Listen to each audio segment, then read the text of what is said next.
स्वतःच्या देहाची आहुती घालण्याची रातचा इतिहास समोर ठेवून हा करा तो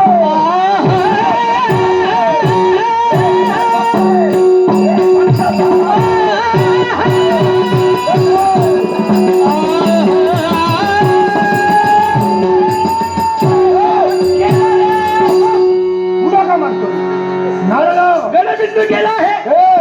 गेला म्हणजे कुठे गेला? आपलं कर्तव्य पूर्ण करण्यासाठी. अरे मी कुठे म्हटलंय तो मरायला गेलाय, पण मित्राचा हेतू साध्य करण्यासाठी गेला आहे. नारदा तो गेलाय, मग त्याला सहाय्य करण्यासाठी